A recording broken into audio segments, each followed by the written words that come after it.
Hello everyone, আসসালামু আলাইকুম। আশা করছি সবাই অনেক অনেক ভালো আছেন। আজকের ভিডিওতে আমি আপনাদের সাথে অনেক বেশি ইম্পর্ট্যান্ট একটা টপিক নিয়ে কথা বলবো। সেটা হচ্ছে যে আপনারা যারা বাংলাদেশ থেকে আসার সময় চিন্তা ভাবনা করেন যে আপনাদের আসলে কোন ইনটেকে অস্ট্রেলিয়া আসলে আপনাদের জন্য বেশি ভালো হবে, আপনাদের কোন ইনটেকে অস্ট্রেলিয়াতে আসা উচিত। সো আপনারা অনেকেই কোয়েশ্চেন করেন যে ভাই ফেব্রুয়ারি ইনটেকে গেলে ভালো হয় নাকি জুলাই ইনটেকে গেলে ভালো হয়। আমি আজকে আমার অনেস্ট অপিনিয়ন দিব যে আপনাদের ফেব্রুয়ারি ইনটেকে আসা উচিত নাকি আপনাদের জুলাই ইনটেকে আসা উচিত। ভিডিওটা শুরু করা যাক। ফার্স্ট অফ অল, আপনি আসার আগে আপনি চিন্তা করবেন যে আপনার আসলে একাডেমিক গ্যাপ কতটুক আছে। আপনি ধরেন এইচএসসি শেষ করছেন, আপনার এইচএসসির পরে কতটুক গ্যাপ আছে। আপনি যদি দেখেন যে আপনার অনেক বেশি গ্যাপ হয়ে গেছে, তাহলে আপনি চেষ্টা করবেন যে আপনার আর্লিয়েস্ট যেই ইনটেকটা আছে আপনি ওই ইনটেকে যাওয়ার জন্য। আর যদি আপনি দেখেন যে আপনার একাডেমিক খুব একটা গ্যাপ নাই, আপনি জাস্ট এইচএসসি পাস করছেন, আপনার পরে আর কোনো এইচএসসি ব্যাচ নাই, তাহলে আপনি চাইলেই চুজ করতে পারেন আপনি কোন ইনটেকে আসবেন, কি জুলাই ইনটেকে আসবেন নাকি ফেব্রুয়ারি ইনটেকে আসবেন। তো এগুলো হচ্ছে বেসিক্যালি অস্ট্রেলিয়ার মেজর যে কয়েকটা ইনটেক আছে। সো দুইটা ইনটেক, ফেব্রুয়ারি জুলাই। আপনাদের যদি টাইম থাকে তাহলে আপনারা জুলাই ইনটেকে আসার ট্রাই করবেন। কেন আমি বলতেছি জুলাই ইনটেকে আসার জন্য? ধরেন আপনার জুলাই ইনটেকের ক্লাস স্টার্ট হবে মিড জুলাইতে। তো আপনার মিড জুলাইতে যদি ক্লাস স্টার্ট হয়, সো আপনি জুলাই, অগস্ট, সেপ্টেম্বর, অক্টোবর, আপনার অক্টোবর পর্যন্ত ক্লাস হবে, অথবা নভেম্বরের ফার্স্ট উইক পর্যন্ত ক্লাস থাকবে। এটা ইউনিভার্সিটি আর ইনস্টিটিউটের মধ্যে ডিফারেন্স থাকে। এটা আপনার ইউনিভার্সিটির উপর ডিপেন্ড করে যে আপনার কোন মাস পর্যন্ত ক্লাস থাকবে। সো এটা এক এক ইউনিতে এক এক রকম, এক এক কলেজে এক এক রকম। সো আপনি যেখানেই আসেন more or less October to mid November পর্যন্ত আপনার ক্লাস চলবে। সো আপনার ক্লাস শেষ হওয়ার পরে আপনার একেবারে ফেব্রুয়ারি পর্যন্ত আপনি ভ্যাকেশন পাবেন, আপনি তখন ফুল টাইম কাজ করতে পারবেন। সো আপনাদের ফুল টাইম কাজ করার যখন পারমিশন থাকবে, আমি অলরেডি আগের একটা ভিডিওতে আপনাদের সাথে কথা বলছি যে আপনারা কত টাকা আর্ন করতে পারবেন।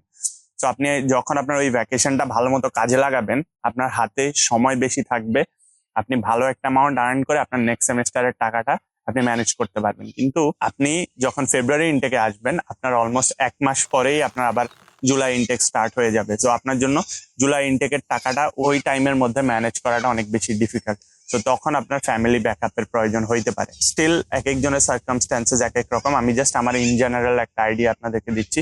অনেকের আছে যে ফুল 1 ইয়ারের টিউশন ফিস বাসা থেকে দেওয়া হয়। সো আপনার যখন বাসা থেকে 1 ইয়ারের টিউশন ফিস দেওয়া হবে, তখন আপনার জন্য ইজি, আপনি এনি ইনটেক আপনি চুজ করতে পারেন। আর আপনার বাসা থেকে যদি 1 ইয়ারের টাকা দেওয়া থাকে, আপনি জুলাই ইনটেকে আসলে আপনার জন্য আরো অনেক অনেক বেশি ইজিয়ার হয়ে যাবে। সো জুলাই ইনটেকে আপনি নভেম্বরে, আমি ধরলাম আপনার সেমিস্টার শেষ, আপনি নভেম্বরের 15 দিন, ডিসেম্বর, জানুয়ারি, ফেব্রুয়ারি, সো আপনি অলমোস্ট 2.5-3 মাসের মতো একটা ভ্যাকেশন পাচ্ছেন। সো আপনি ওই টাইমটাতে ফুল টাইম কাজ করলে অনেক ভালো টাকা আর্ন করতে পারবেন।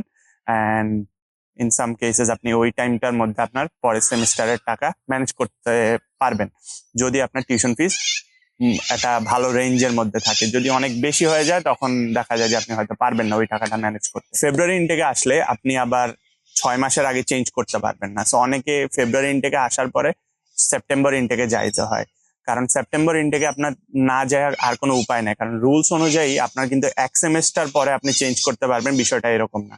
রুলস হচ্ছে আপনি অস্ট্রেলিয়া আসার, আপনার কোর্স স্টার্ট হওয়ার পরে আপনি 6 মাস পরে গিয়ে আপনি আবার নতুন কোর্সে এনরোল হইতে পারবেন। সো আপনাকে 6 মাস ওয়েট করে আর্লিয়েস্ট যে ইনটেকটা থাকে সেই ইনটেকে যাইতে হবে। তো সেই জন্য আমার সাজেশন হচ্ছে যে আপনারা যদি টাইম থাকে আপনারা জুলাই ইনটেকে আসেন, আপনার তখন ওই 6 মাসের প্যারাটা থাকে না। আর যদি টাইম না থাকে আপনারা ফেব্রুয়ারি ইনটেকে আসেন, তখন আপনাদেরকে সেপ্টেম্বর ইনটেকে যাইতে হবে।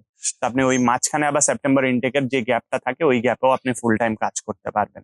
আপনার যখন কোর্স উইথড্র করতেছেন, তখন আপনি মেক শিওর করবেন আপনি আপনার ইউনিভার্সিটিকে আগে আগে জানায় দিচ্ছেন। সো আপনি আগে আগে জানায় দিলে ওরা আপনার সিওইটা ক্যান্সেল করে দিবেন। মেক শিওর যে আপনার হাতে ওই টাইমটার মধ্যে একটা সিওই আছে নতুন জায়গার, অথবা আপনি ওই সিওই ক্যান্সেল হয়ে যাওয়ার 28 দিনের মধ্যে আপনি নতুন আরেকটা জায়গায় সিওই নিয়ে নেবেন। বাট আমার পার্সোনাল সাজেশন থাকবে যে আপনারা অলরেডি একটা সিওই হাতে রাখবেন, দেন হচ্ছে আপনার ইউনিকে আপনি জানায় দিবেন। আপনি চেষ্টা করবেন আপনার কাছে এনাফ টাইম আছে। সেন্সাস ডেটের পরে আপনি জানাইলে মোস্ট ইউনিভার্সিটি যেটা করবে, আপনাকে পরের সেমেস্টারের জন্য এনরোল করে দিবে, তখন আপনাকে ওই সেমেস্টারের টাকাটাও দিতে হবে, আপনার আর কোনো চান্স থাকবে না চেঞ্জ করার। তো এই হচ্ছে আমার সাজেশন, আপনারা কোন ইনটেকে আসলে আপনাদের জন্য ভালো হবে। So in my personal opinion আপনাদের জন্য বেস্ট ইনটেক হচ্ছে জুলাই ইনটেক। আর আপনাদের যদি গ্যাপ থাকে তাহলে আপনাদের আর্লিয়েস্ট ইনটেক যদি ফেব্রুয়ারি ইনটেক হয়, আপনারা অবশ্যই ফেব্রুয়ারি ইনটেকে চলে আসবেন। লাস্ট অনেক দিন ধরে ভিডিও দিতে পারতেছি না ফর মেনি রিজনস। আশা করতেছি ভিডিওটা আপনাদের হেল্প হয়েছে, অ্যান্ড হেল্প হয়ে থাকলে আপনারা অবশ্যই সাবস্ক্রাইব করতে, ফলো করতে ভুলবেন না। তো লাইক দিতে ভুলবেন না। আর আপনাদের যেই ফ্রেন্ড সিদ্ধান্তহীনতায় ভুগতেছে যে ফেব্রুয়ারি ইনটেকে আসবে না জুলাই ইনটেকে আসবে, সো আপনারা তাদের সাথে ভিডিওটা শেয়ার করতে ভুলবেন না। সবাই ভালো থাকবেন, সুস্থ থাকবেন। আসসালামু আলাইকুম।